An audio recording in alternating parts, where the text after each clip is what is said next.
Ladies and gentlemen, boys and girls, children of all ages. HCW proudly brings to you it's HCW Undisputed Podcast Champions of the World. DP Debweezy, the Sus Master Craig, where HCW Show Squared.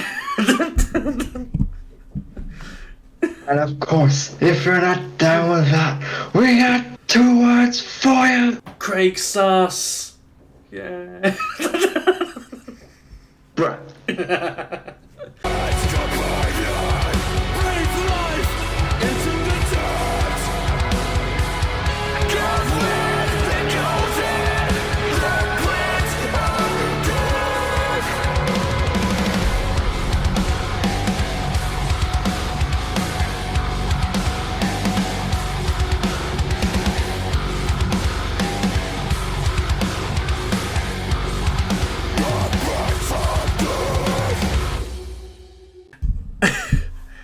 Hello everyone, welcome back to the channel and welcome to another HCW Show Squared, the show where we take the usual format or formula of the defunct HCW Show podcast and expand to the power of, you guessed it, 2.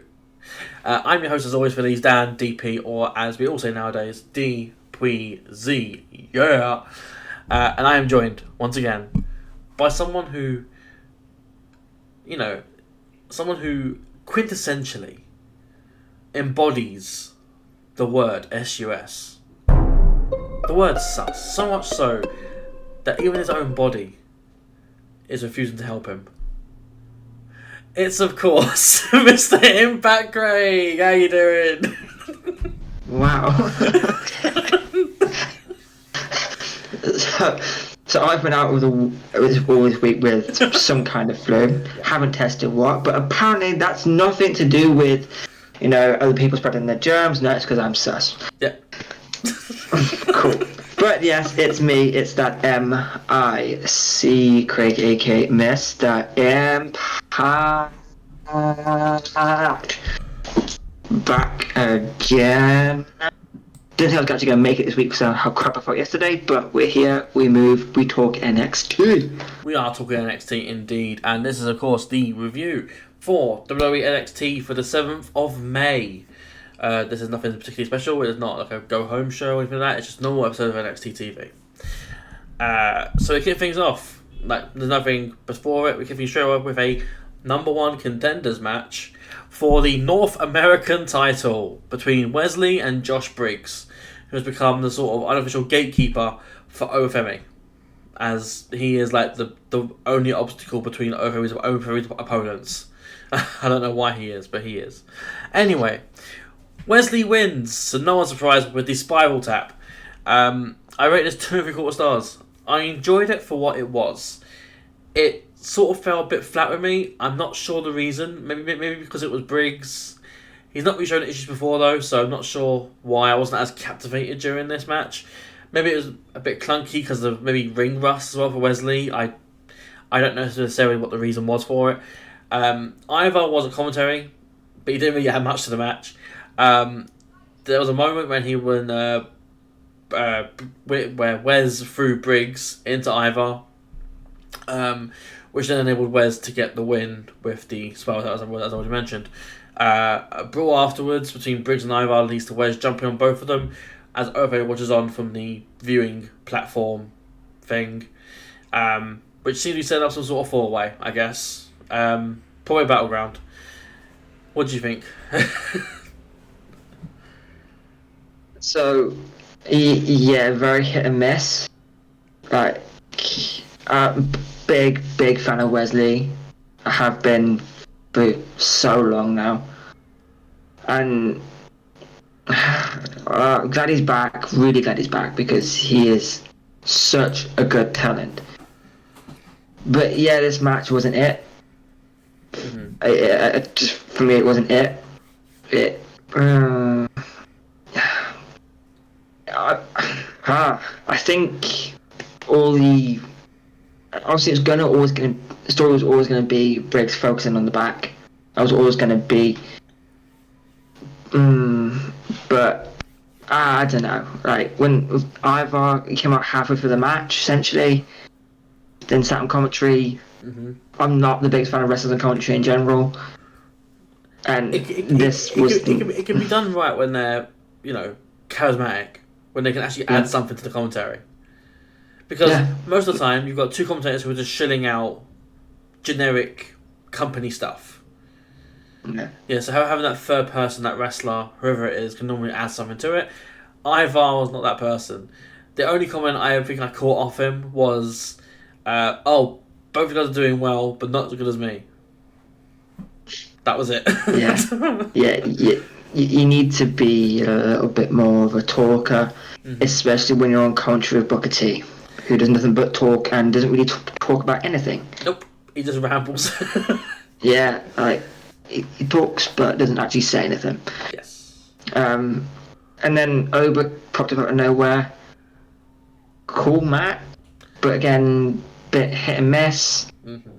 Nice starter for Wes to be back, but it baffles me why Wes felt like he needed to get involved in Briggs and Ivar. I don't know why he needed to do that. Yeah. Like, you've won the match. Let these two batter each other. You don't want to get in the middle of that. Yeah. You don't. Let alone, if I don't want it to lead to a four-way, because Wes is just going to get punted and thrown around like he's nothing. Exactly. I mean, you look at the metrics here of this match. Like, what was it? Potential match, sorry. You've got Ofemi, Ivar, Josh Briggs. All three massive men. And then you've got Wesley, who is not a massive man. It's like, three adult men and a child who's got lost. Like,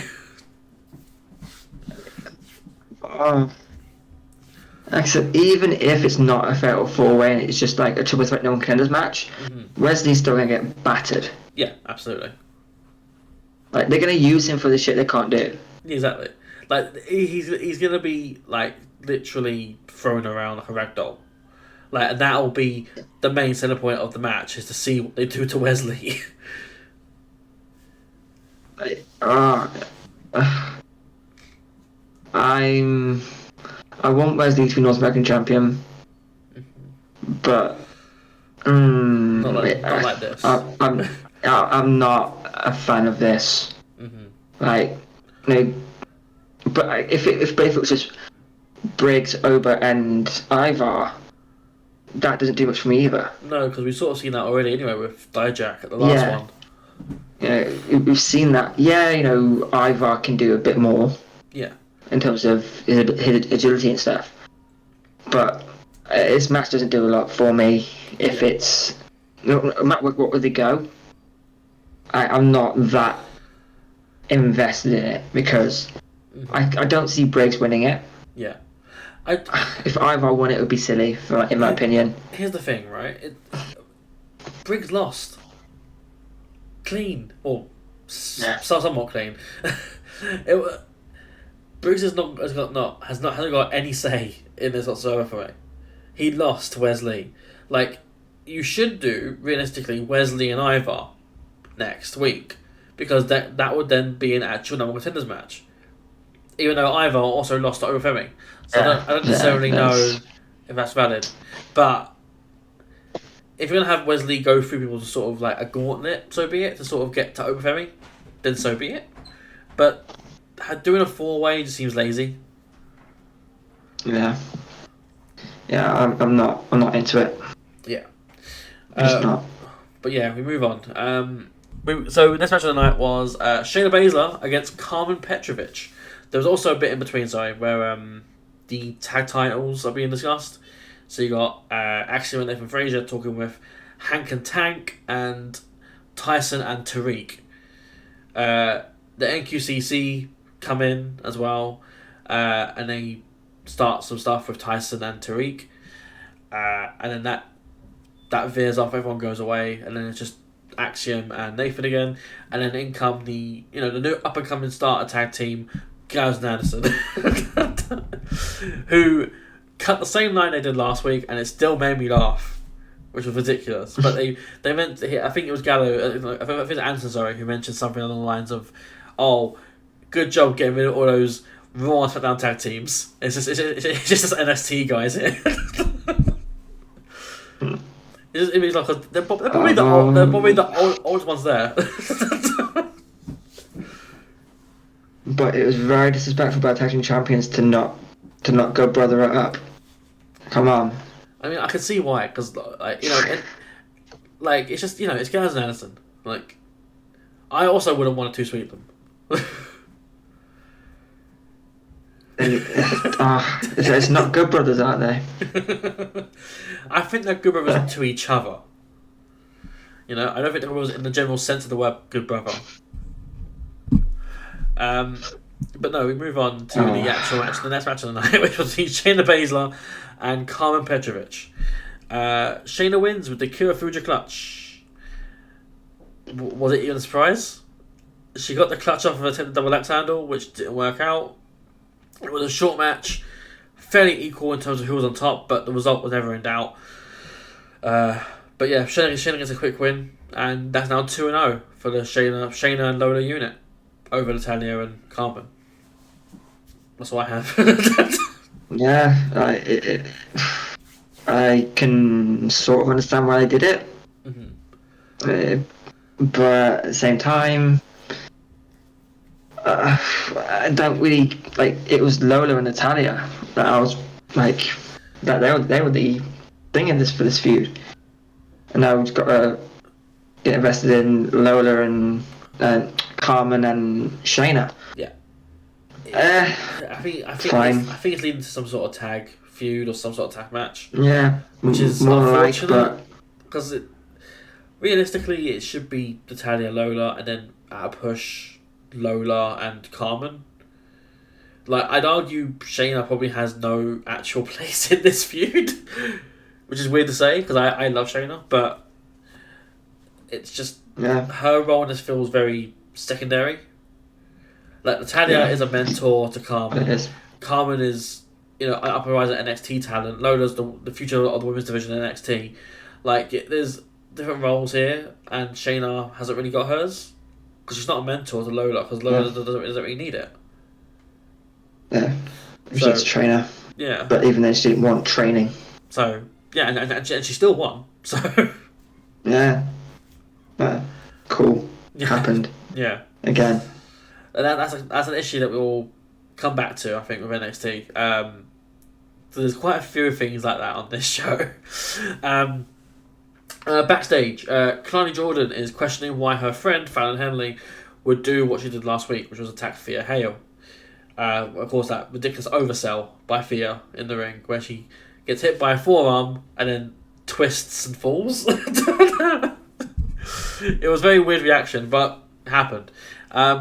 But of course, like the whole Ava alarm that we have, Fallon heard her name being said, and she appears.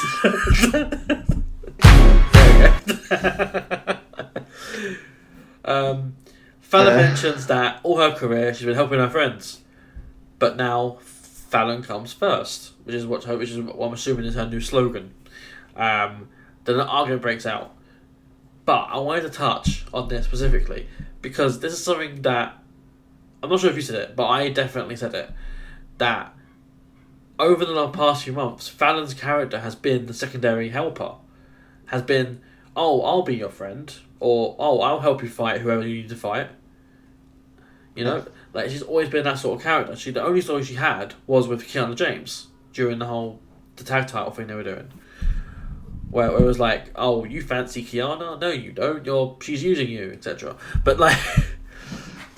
It was like, it was very. It's always been a very weird case of Fallon Henley because she's a very weird case of Fallon Henley because she's one of the better roster members in terms of her in-ring ability, and she's never been pushed to that level where she could have a solo feud. But it does seem like they're finally getting under her a little bit to push her. Not necessarily making her the first North American champion, but I wouldn't mind it. But yeah, so the Fallon comes first, and then argument breaks out in the locker room, and that's pretty much it. What are your thoughts at this point so far about Fallon Henley? Is this a what's the word, a successful way to explain why she turned on Thea?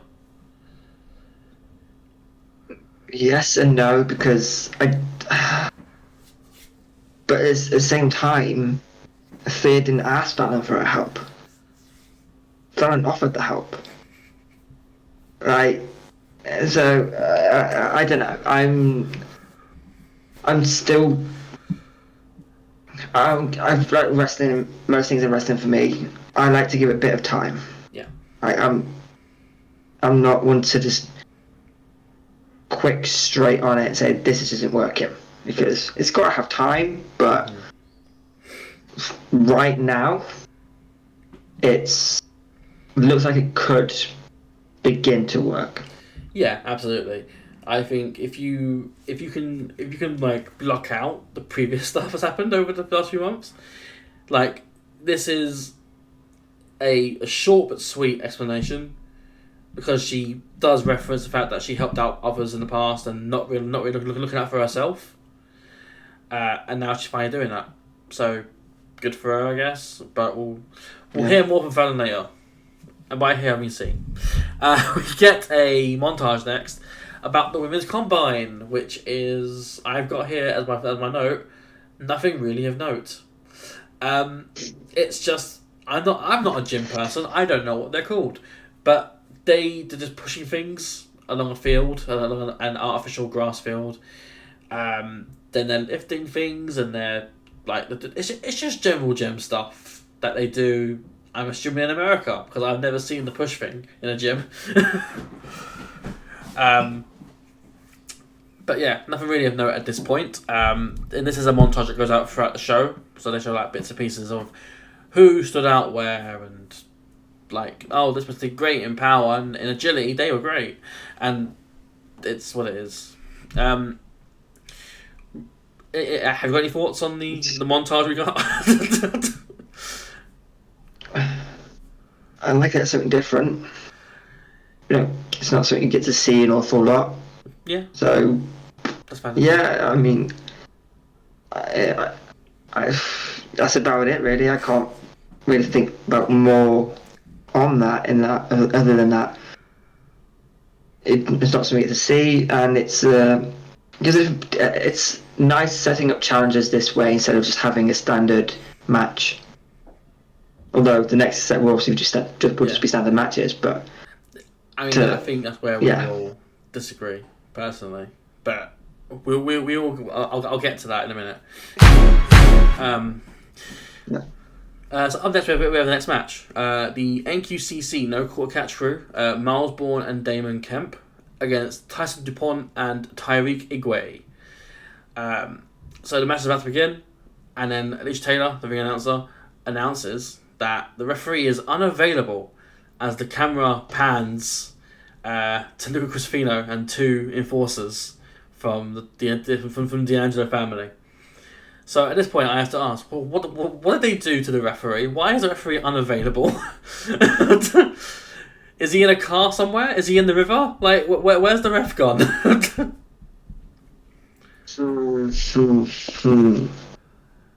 So it's revealed after that Chandler Lorenzo will be the special guest ref, and he's got a shirt that fits him perfectly. It's not tight at all. Tyson.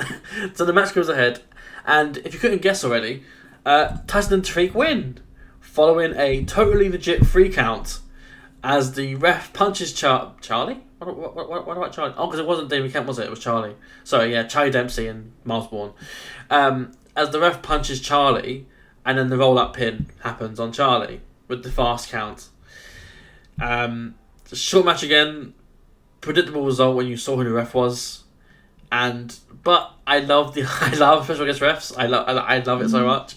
It's the right amount of goofy, and it's not too serious, because you've got the NQCC, who are quite a serious stable, and it's like putting them in this where they're being screwed over is quite a fun thing to see. Other than that, though, it was a match that was just there. I like the guest ref stuff, but the match itself wasn't anything special. Yeah, I agree with the opinion on the match, and the referee stuff. I really liked it. Mm-hmm. I more than I'm probably might have should have, but it was just like I thought it was so good. Yeah, I really did. It's refreshing, right? Yeah, Like I've not seen that on TV in a while. No. Like No. and it feels weird because I literally watched it when I came home last night from a wrestling show that had a special guest referee match in it. It feels very weird saying it's refreshing, but you don't see it often on TV or like your mainstream wrestling. You don't. At least to my knowledge, you don't see it that often because I don't watch Collision and stuff like that. So maybe it was there. I don't know, but to be fair, I think the last time I saw it was it was Gail Kim. It was Trinity versus Deonna Purrazzo in Turning Point in Newcastle. Yeah, that might be the last time I saw it, but it was straight in the middle, so it wasn't like any shenanigans going on. Yeah, like, I think when you've got a guest ref, there needs to be shenanigans involved. There needs to be the guest ref has to favour someone, and in this case, actively against the NQCC. So Taz and Tui are getting 1, 2, and there's like kick out, and then the NQCC are getting 1, 2, and then there's a kick out. I was waiting for the full on Austin thing, where it's like 1, 2, and then there's a middle finger. or The Rock. It doesn't matter if The Rock comes to yeah. But no. It's a nice little touch. Absolutely, like it made what was a fairly average match enjoyable. Yeah. Speaking of enjoyable, we go backstage. It's Ariana Grace who's here with Chelsea Green and Georgina Dolan. This is absolutely phenomenal. This, I didn't realise until this happened how alike Ariana Grace and Chelsea Green are. Like, they are... It's a team waiting to happen. Like, if anything, I know Chelsea's drafted to Raw. Just bring her down to NXT for a little bit. Like, a few months, please. Like, just have her team with Ariana for a bit. Like, that would be insane. Even if she's not wrestling, have her just be in that role with Ariana and Georgina to teach Georgina the ways of being a lady. I genuinely think there's gold. There's gold there that can be struck. Yeah. No, I'm completely with you. How was I not aware that? Like, how did I not want this beforehand? Like, it's something I didn't know I wanted to see until it happened. Mm-hmm. Or one thing that did slightly, maybe confuse is the right word. Yeah. One thing that did slightly confuse was after Ariana and Chelsea moved, Georgina said she's done with this. Yes. Like, are they really just going to have Georgina turn heel now and have nothing done on TV, or turn on Aaron now and have nothing done on TV, have no point to this storyline at all? That is my worry. Firstly, Craig, like, don't crit yourself. Like, that is turning heel. Like, Georgina turning on Ariana right now is a heelish act. Okay. It's such a great character of Ariana that I genuinely feel like that would be Georgina turning heel on Ariana. But no, I personally believe in contracts and I believe in binding agreements. So Georgina lost to Ariana, so she's not out. She's not free by of any means. Like, obviously it's WWE and they can just retcon whatever they want to retcon, but Yeah. I personally, I will never forget that Gigi Dolan is now Georgina Dolan, and then if she continues to wrestle as Gigi Dolan, I will keep calling her Georgina Dolan out of spite. But no, I do think there's something to it. I think she's sick of it, which is fair given her character. I personally think there's more to it though. I hope to see more Chelsea involved in this, because Chelsea Green is fantastic as well. But did you see the stuff WWE.com posted on social media? I have, yes. Just wow, so good. Yeah. I couldn't stop laughing. Yeah, it is ridiculous and amazing at the same time. Yeah, it worked it to perfection. Absolutely. But yeah, moving on from that, Ariana had to go because she had a match, which is up next. Her against Mishin, which is Mia Yim, for those who aren't aware. So Mishin wins with the Eat Defeat or Soul Food. I don't know what it's called entirely nowadays. I don't know what the actual word is for it. It's like a rope. It's not rope. It's like an arm twisting reverse foot stomp. Yeah, I'll always call it Eat Defeat. Yeah. Because it was Gail Kim who gave her that move. Who told her she can use that move. Oh, there you go. Yeah. So yeah. I always call it Eat Defeat. Eat Defeat then, because I think I know a Soul Food. I think from Chuck Taylor. Maybe I don't know who does Soul Food. Someone calls it Soul Food. But anyway, so yeah, so Mishin wins with that. Again, the match was just sort of there. Like, as much as I absolutely adore Ariana's character, her in-ring work is not the best, which is fair enough because again, developmental. Mishin didn't really need to have this match. It sort of served to just have Mishin in an NXT ring. And that's all notes I had for this match. It was just there. Yeah. Nothing stuck out in particular apart from the character work of Aaron and Grace. Mia picked up a win. That was always going to happen. I mean, fine. I understand the purpose behind it after what happened last week, but okay. Yeah. And now. Yeah. What? But it's cool. Like, yeah. I like Aaron and Grace. I like Mia Yim. Valid. Like, it was just there, like literally. Yeah. So yeah, backstage, Thea Hale's here. She needs some counselling because she can't trust Chase you guys to do it for her. So she goes to where anyone would go, of course, because why wouldn't you go to the, self-conflicting, like mess of a man in Ridge Holland. That's normal, yeah. I mean, who wouldn't go to him for advice, right? Yeah, it's certainly an interesting choice. Yeah. Segments I don't really care about anymore. Yeah, that's fair. I mean, I still watch them because coverage for the show and stuff. But yeah. Like that's the reason why I watch them. Otherwise, I would just watch the matches, and then it'd be like that happened, and it's like cool. But then it's like you need reasons and stuff, and I guess sometimes they do good stuff in segments. It just depends on what segment it is. Yeah, like I will never skip anything in the wrestling show. Yeah. I never will. But these segments just don't interest me anymore. Yeah, that's fair.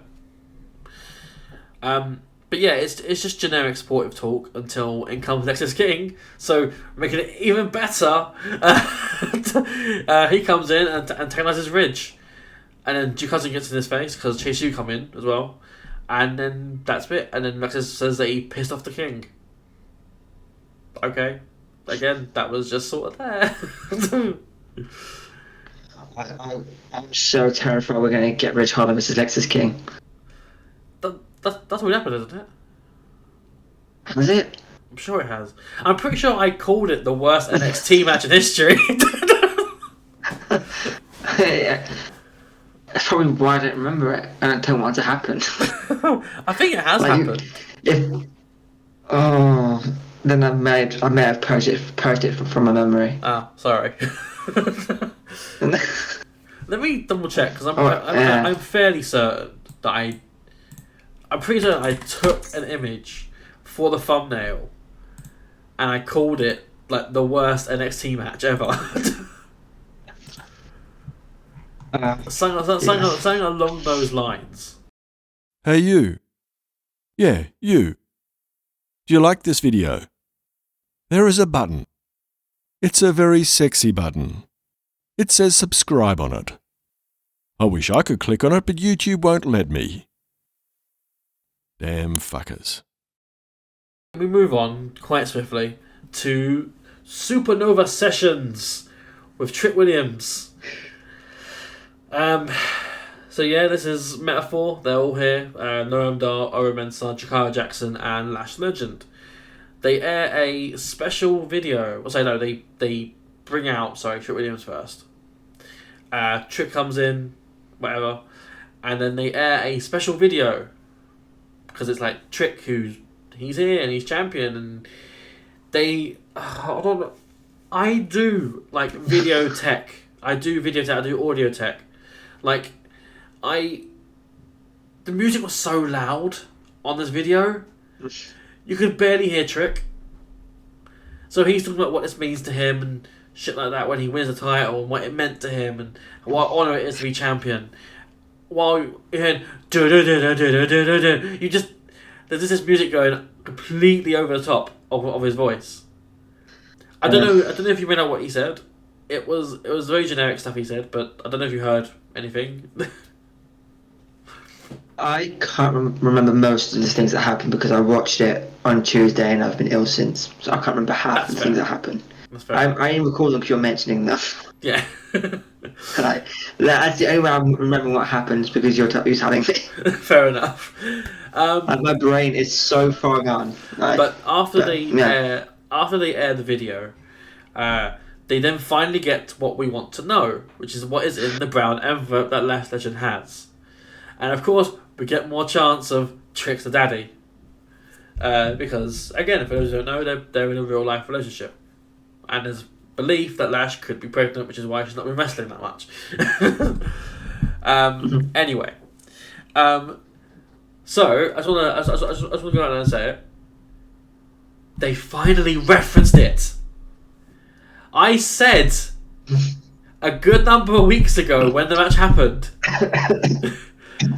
On the picture, in the envelope is a picture, and the picture is a still shot of Trick Williams pinning Noam Dar, which was a TV match that happened a few weeks back before Trick won the world title. And I said at the time that it was a good match because it was Noam Dar, and I said that Noam Dar was Noam Dar's foot. Noam Dar. What is a Dar?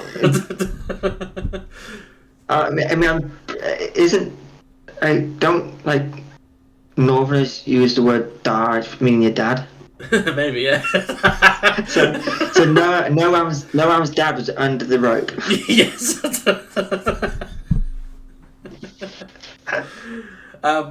But no, Noam Dar's foot is under the rope as he's getting pinned, which in the rules of wrestling is a rope break.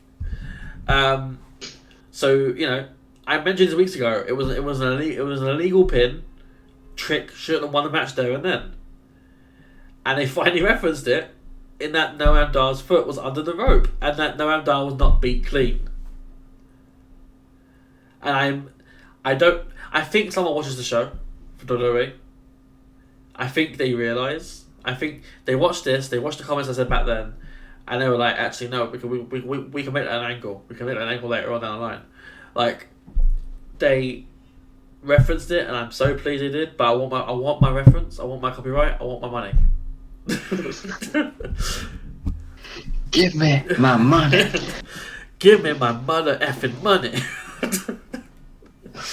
No, but so yeah, they go into all this, and Trick says he would have granted a match to Noam Dar anyway if he just asked, rather than go all this hullabaloo about it. And then Trick teases some sort of reveal with Lash. Lash accidentally then calls Trick babe, and then there's this whole. It's like this whole Jeremy Kyle sort of like for UK viewers. That's like Jerry. Yeah, Jerry Springer. Yeah, like for people who aren't from the UK, like Jeremy Kyle is like your Maury or like your Jerry Springer or whatever, and yeah, so they go into that, and she calls him babe by accident. He mentions that she calls him Trick Willy Wonka, and she goes to leave. He stops her from leaving, and then they have a weird stare down, and then suddenly Noam Dar comes in with a reverse elbow and just knocks out Trick cold. And then Noam gives Lash this absolute look of just disgust and disbelief, like, what the fuck are you doing, Lash? Lash, we didn't agree this. What the fuck are you doing? Like, and I applaud Noam Dar so much for that, because it was very easy saying when they could have just forgotten what Lash's panic over what Lash is saying, over what Trick is saying. Sorry, Yeah. and the fact that Noam Dar didn't forget that, or they talked about beforehand that he would give her that look. And it was like, yes, they're actually acknowledging that, because that's not normal. Like, there's something there that Lash does not want revealed, and it's something to do with Trick Williams. And yes, it's probably just that they're together. Yeah. It's probably just that they're together. Yeah, that's what they. Yeah. Yeah, which is whatever. But obviously, metaphor. You know, they're a family. You know. So, you know, why didn't she tell them in the first place and all that? So, I fully appreciate Noam Dar being like the father figure here in this group. Like, being like, why didn't you tell me? Sort of like, I fully appreciate that. And honestly, this is one of the better sessions that they've done. Like, I really enjoyed it for what it was. That's a fair shout. Very fair shout. Yeah, it was cool. I didn't know what was in the envelope. Fine. I am not. Yeah. I knew it was going to lead to a match between Noam and Trick, but I'm glad they didn't just go around the match route of just, it's just going to be a simple match for the title with nothing else going on in the background. Obviously now you've got the Lash stuff. Yeah. Which, by the way, I even now I really cannot look at Reese's Pieces in any other way apart from just going to Trick Williams. So thanks for that. And yeah, it just I like metaphor. Be interested to see how they do this match with Noam and Trick. Absolutely. And also, I love the fact that it was something so trivial in the envelope that it was a big deal made about it by metaphor. Very metaphor-esque, you could say. That they made a big deal over what is not that big a thing. Like, Noam Dar could have just gone to Ava and said, hey, I demand a rematch with Trick because my foot was under the rope, etc. And then Ava would have probably given the rematch. Yeah. Or just tell Trick, because Trick's a face anyway, so Trick would have probably been like, you know what, fair enough, dog, I'll give you a rematch. Whatever. Yeah. But then they made a big deal out of it, making it public, doing a whole talk show about it. Like, it's very making a mountain out of a molehill sort of thing. That is metaphor to a T for me. Yeah, I'm good for it. But yeah, after we move on from that, we go into the next match of the night, which was Kalani Jordan and Fallon Henley, which of course sparks from the argument they had backstage. Mm-hmm. Fallon wins with the Shining Wizard. I rated this 3.25 stars. It was good. It's probably match of the night, if I'm being honest. Hill Fallon is working already, to be fair. Her style was always a bit more heelish anyway, even when she was a face. So now she has a chance to flourish properly as a heel. And this is only step one for Fallon as well. Like, among many other steps, I have faith. You know, in fact, you could probably say that I believe in Henley. But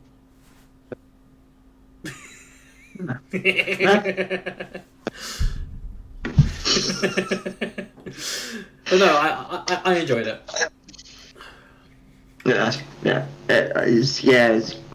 Yeah, good. I can't really pick out many. I can't really pick out a fault in it. To be fair, it's a very solid TV match, and I like Kalani Jordan. I think there's a lot of potential, and Fallon. Yeah, she should have been getting this level of not. I can't really consider it a push just yet, but at least being pushed towards the direction of getting a push. Yeah. So it's about time. Yeah, I thought it got good chemistry, and I can't fault it. To be honest, it both worked it really well. Yeah, absolutely. Yeah, I can't argue that at all. So yeah, we come now to the results of the NXT Women's Combine. So this was, of course, the top 12 women who impressed the most, and then they were put into qualification matches, and those matches would lead to a 6-woman ladder match at Battleground for the honour of being the inaugural NXT Women's North American Champion. So these are the 12 names. I'll go from bottom to top. Actually, no, I'll go the other way around. I think it's more surprising the further down you go, actually. So from top to bottom. So top place was Sol Ruka, which, fair enough, with an overall of 95 out of, I'm assuming, 100. After that was Thea Hale, 93. And standard, yeah. Then we had a tie for third place between Jada Parker, Brittany Reese, and Mishin, all at 91. Then we had a tie for fourth place with the next 4, which was Fallon Henley, Lash Legend, Ivy Nile, and Izzy Dame, all at 90. In 10th place, we had Kalani Jordan with 89. In 11th place, we had Tatum Paxley with 88. And your final spot goes to Ren Sinclair with an overall of 86. Would it have killed them to put in some newer names? There's 12 here. Like, you have a name or two that they're like, hang on, who's that? Yeah. You know, like, I know Ren Sinclair's newish, but, like, I don't know. Even if we're going to qualify, you know, to have them in the qualifying matches. Yeah. I don't know. Because, I mean, from that list, I can pick out 6 in a ladder match. Yeah. I know exactly going to be in a ladder match. Yeah, exactly. And I do too. It's not a real surprise. No. It might throw a surprise in, but I can't see it. Yeah. Like, who pretty obviously they do. For right now, my 6, and let me know if you agree. Sol Ruka, Jada Parker, Thea Hale, Mishin, Fallon Henley, and Kalani Jordan. Yeah, I think that's pretty much it. I think Jada Parker threw me off a little bit, but I realised that, yeah. I think Ivy Nile is there as a red herring. I think because she's Raw anyway, and the same way that Mission SmackDown. Ivy Nile got no TV time whatsoever, so I think she's gonna fight Fallon, and I think that would be Fallon's big win to qualify. Yeah, I can see that. But yeah, those are the 6 I think. I know Lash Legend's quite big right now. I know Izzy Dame's also quite big. Like, they're both like bigger women in terms of like their size. So I think having neither big person in the match is a bit of a surprise. But then you've got Sol Ruka, who's also quite a big person. So yeah. And Jada Parker, I just think, is on a bit of a roll right now. And I just think that while I don't really like her in-ring stuff, I do think her brawler type would suit another match more. Yeah, no, I completely agree. It should be an interesting six-play ladder match, but the qualifiers, people qualify, it's pretty obvious. Yeah, I mean, but they could throw something in there. But yeah, I mean, I'll welcome a wrench in the works, a Tatum Paxley or something like that. I'd welcome that. Yeah, like a Ren Sinclair getting a mystery, getting a surprise win over like a Jada Parker or something like that. I would love that to a T. yeah, it's so different. But yeah, those are the 12 names. Those will be in qualifier matches. 2 have been announced for next week, which I did have saved. Of course, I am not professional in any sense of the word, so I didn't actually prepare them beforehand. Where are they? There they are. So yeah, we got Sol Ruka and Izzy Dame in one match, and then in the other we've got never mind. Lash Legend and Ivy Nile.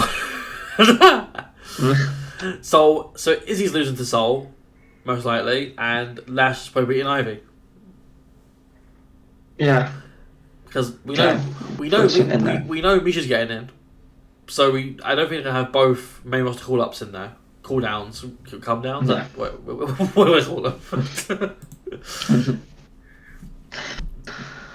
That's fair enough. Like I said, I would have preferred some newer names in there. Yeah, we'll see how it goes, isn't it? Yeah, absolutely. But yeah, we move on now to match of the night. Lexis King and Duke Hudson. Lexis wins with the coronation. And no match that was just sort of there. Ultimately, Ridge tried to throw a chair in to help Duke, but the distraction let Lexis hit his finish. Kind of pointless. I guess it builds the whole Ridge can't control his emotions thing. Embrace the darkness with Sean Spears. I don't know. Either way, we move on, I guess. In that story, I don't know. Lexis King is just sort of there, I guess. If this leads to like a Sean Spears Lexis King team, I'm gonna be so mad.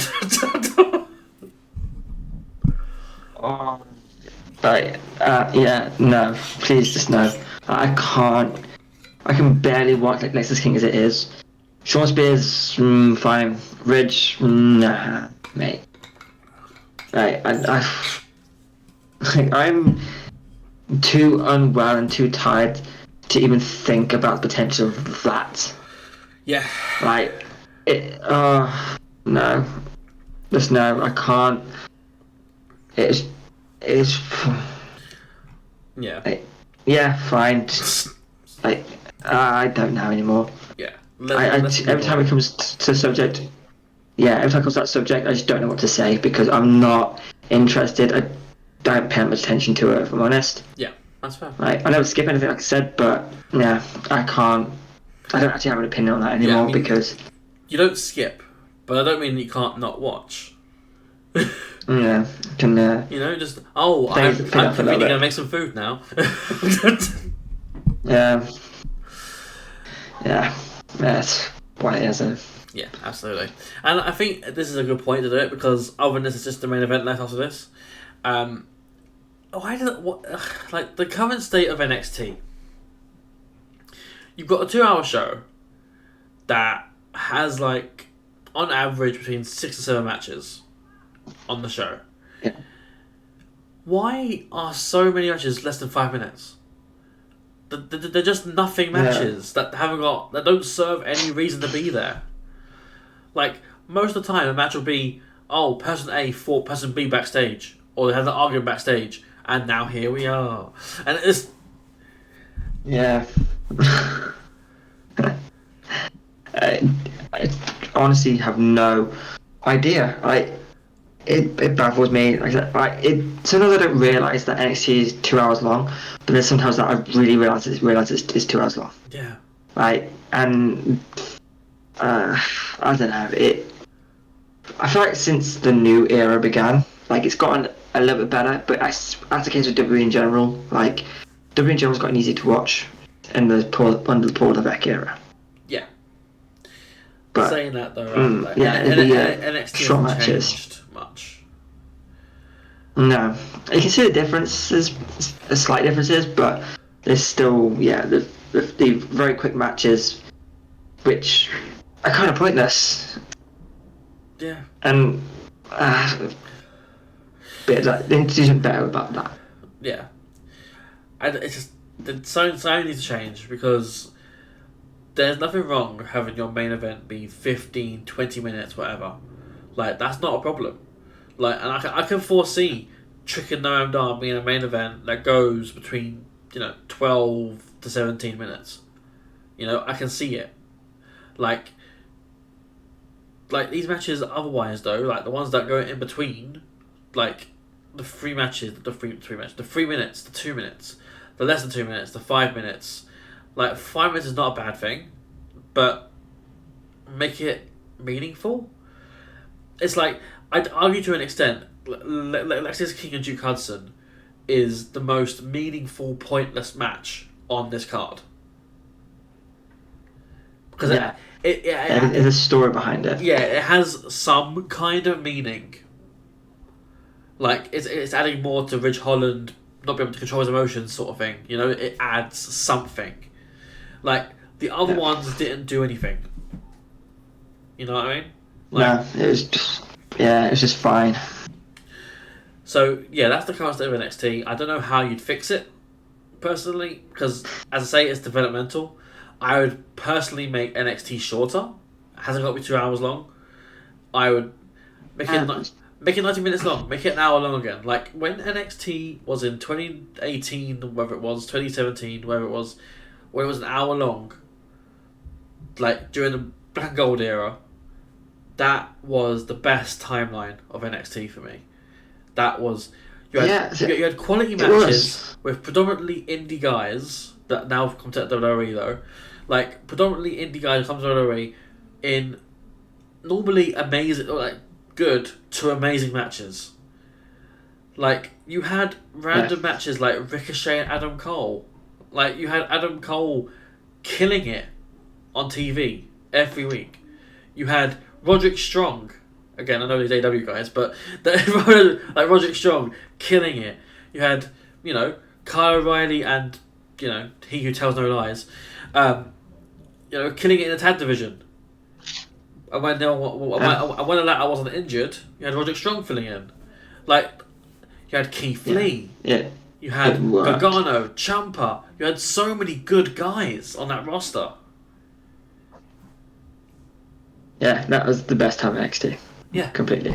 Like, I don't know what it takes to get back to that era of NXT, but we need that back, because this is not working. I don't think you can. That proper talent was different. Yeah. It was. It just was different. Yeah. So I don't know how you can do that again. Yeah. I mean, I'd also argue as well that back then was the closest NXT was to being a third brand, like, compared to how it is now. Because I think nowadays they try and sell it as a third brand, whereas it's a developmental system. Like, it started that way, and it is currently that way. Like, it's a feeder system for the main roster. Like, you'll build your talent, you build your stars, your characters, whatever, and then you just ship them off to Raw SmackDown, where they can job to Roman Reigns or something. Or Charlotte Flair. Yeah. But I don't know how you fix NXT. NXT needs work. I still enjoy it. That's the thing. I enjoy NXT. So it's keeping that level of enjoyability with also making it not as meaningless. Yeah. So it's become more easy to watch, but there's still some things that could be improved. Yeah, absolutely. But now we're off that little tangent, and we go into the final bits here. We have 3 segments, a match, and then the final segment. So, they, before the main event, they always do these weird, like, stretcher segments where it's like they've got to try and cram everything in. So, Metaphor without Last Legend, bear in mind, are in the parking lot. They get confronted by Javon Evans. So that's a match between Eleanor Dar and Javon Evans next week, which should be a very good match. We go into Jabba next, doing a sit alone promo where she calls out Thea Hale for injuring Jacy Jane. Which again, I said it last week, and Jacy looked badass, like with that blood pouring down her face like that. Yeah. She looks so good like that. Like, make it a shirt, like Britt Baker DMD. Yeah. Yeah. Yeah. It's. Yeah. She did. Yeah. Okay. I don't know what to say. Yeah. Fair enough. Like, did her a favour. Yeah, absolutely. But then the promo is just her calling out Thea Hale for her crimes, and I guess we're gonna get Nix and Hale at some point. I guess. Yeah. And then we get onto the final before the final match, which is Ridge Holland. He's back and he apologizes to Chase U. Most of them are okay with it, except Riley Osborne, who doesn't buy it. So fair enough. Ridge aims to make it right. Cool. Buy him dinner. Yep, buy him dinner, and not Riley, because Riley does not believe him still. So how is Ridge going to make it right? Buy him more dinners. He'll buy Ridge 2 dinners. I don't know if it's one dinner. But yeah, we move on now to the main event of tonight, which was for the NXT Women's Championship between champion Roxanne Perez and challenger Chelsea Green. Wasn't prepared for that. Gonna need a minute. Keep talking. So Roxanne wins with the Pop Rocks, which is her, her code red. I rated the match 2 of 3/4 stars. It was a weird role reversal here because Roxanne is the ipso facto heel. Like, she absolutely is the heel here. So that left Chelsea being the sort of tweener face. So I called it the pseudo baby face, basically. But she just isn't a face. Roxanne didn't get the full Pop Rocks on. I should say that in the finish. She didn't get the full thing. So I kind of wish she transitioned into the crossface just to make up for it. But she didn't and got the pin. So the commentator saw that she didn't get all of it, but she got enough. Which, if you watch it, it's sort of just Chelsea slamming herself into the ring. So yeah, the match felt a little bit clunky. But then again, Chelsea's not in many singles matches on Raw. So I kind of get it. Like, she's not really got much of a chance to showcase herself on a solo scale. So I get not being in the ring for that long or having breaks in between because it's a tag match normally that she's in. So I get it. The match was fine. I'm not the biggest Chelsea Green fan, but it's nothing to do with like wrestling. It's just a thing. Yeah. With the pop rocks thing. I know she didn't get all of it, but I think the cover made up for it, in that she was laying across her legs, which I think kind of helped. Okay. Yeah. Like, so I didn't notice it, but it didn't bother me as much as it might have had. Yeah. But yeah, I didn't expect any other outcome. And I thought the next challenger for Roxanne was going to come out after that match, but it didn't. Nope. Because I can't pick out who it's going to be. So you've got the entire division like going for the North American title, so I don't know who else it could be. My only thought was maybe Gigi, because she's not in this, and then maybe she fights Roxanne and Ariana costs her the title or something. I don't know, because Gigi went unladylike and then that costs her the title or something. I don't know.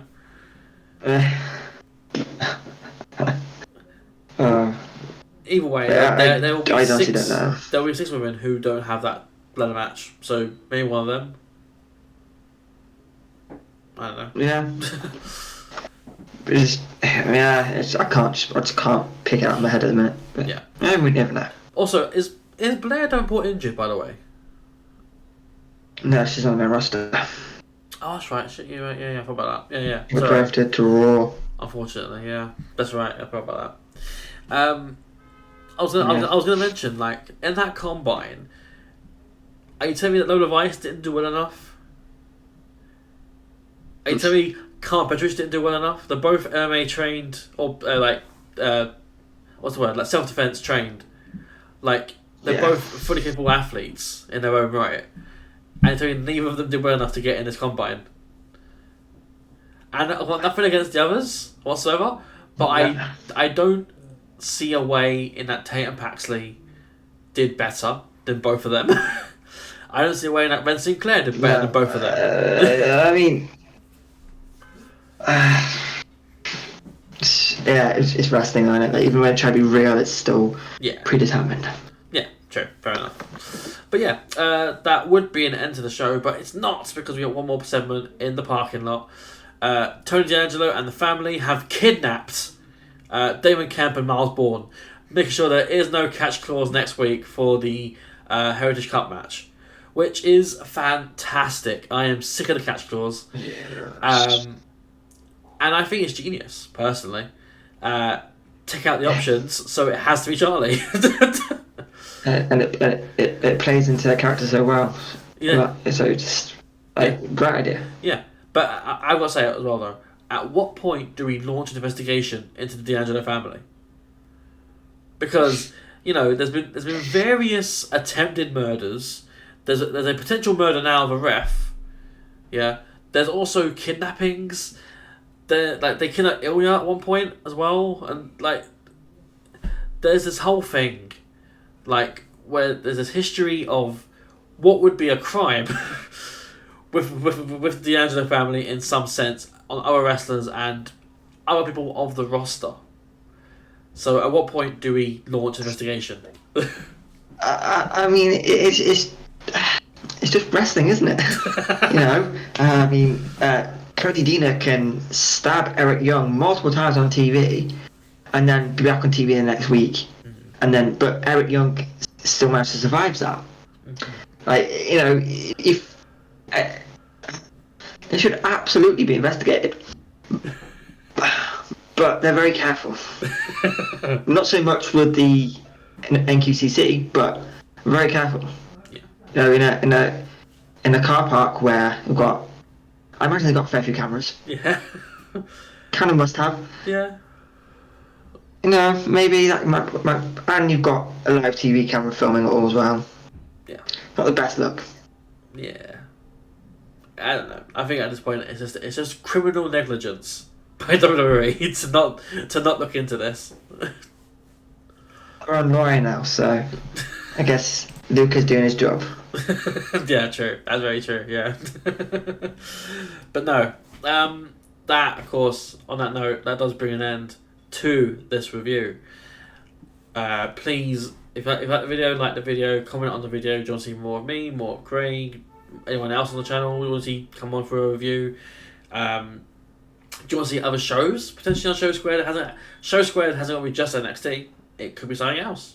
Do you want to see a different show covered as well as NXT? Because NXT is almost like the ride or die. Like, NXT is the one that we will always cover, and then we could add something else onto it. It might not be as long as this one, hopefully, because we've been talking on and off recording for it's come up to 3 hours. We've been here for at least 2.5 hours. Okay. But of course, yes. Please go follow Craig on his Twitter. It's just underneath his camera there. Mr. Impact Craig. And as already with the video, please like it, subscribe to the channel, share the video if you like the video, and with our own media outlets, I'm so tired. With our own media outlets, we have our Instagram, which is beneath me, there we go, Instagram, our Facebook, our Twitter or X, and our Twitch, which we're currently on right now. But as well, if you feel so inclined, please give me a follow on Depreezy on Twitter. And with that in mind, that is the end of HCW Show Squared episode 38. We are barreling our way towards 1,000 subs, which is absolutely ridiculous. We love you all. and we appreciate the support you show us. Right now, we've got nothing planned for 1,000 subs, and it seems like something that we should consider because we seem to be barreling towards it. But no, honestly, like, it's absolutely amazing what you guys do, and the support you show us is absolutely incredible. Thank you so much, and we will keep the videos rolling. But of course, until the next time we see you, be good people.